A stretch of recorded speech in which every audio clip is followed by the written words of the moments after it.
వృక్షం ధ్వజంగా కలిగినటువంటి వాటిని చూసి మన సైన్యమే వస్తోంది అన్నయ్య, భరతుడు నిన్ను చంపడానికి వస్తున్నాడు అన్నయ్య, సీతమ్మని గుహలోకి పంపించేశాయి, మన అస్త్రశస్త్రముల పట్ల కోదండముల పట్ల భరతుడిని చంపేస్తానన్నాడు. ప్రశాంతంగా కూర్చుని ఏమన్నాడో తెలుసా అండి రాముడు?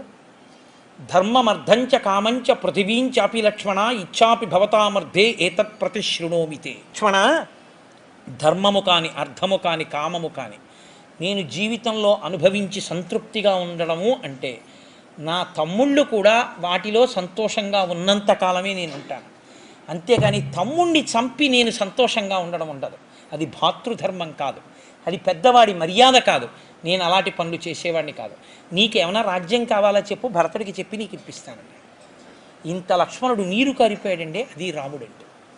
లక్ష్మణుడు యుద్ధభూమిలో పడిపోతే లక్ష్మణుడి దగ్గరికి వెళ్ళి ఏడిచాడు. దేశే దేశే కళత్రాణి దేశే దేశే చ బాంధవాహ సంతు దేశం నపశ్యామి యత్ర భ్రాత సహోదర.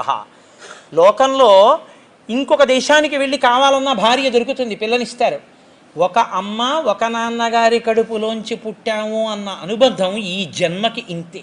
ఇక మళ్ళీ అన్నదమ్ములు రారు, అక్క చెల్లెళ్ళు రారు. లక్ష్మణ, నువ్వు పడిపోతే ఇంకా నేను సీతమ్మతో కలిసి ఎలా ప్రశాంతంగా సంతోషంగా ఉండగలనని ఏడ్చినటువంటి భాతృభక్తి పరాయణుడు. తండ్రి చచ్చిపోయాడని తెలిస్తే గారపిండి ముద్దల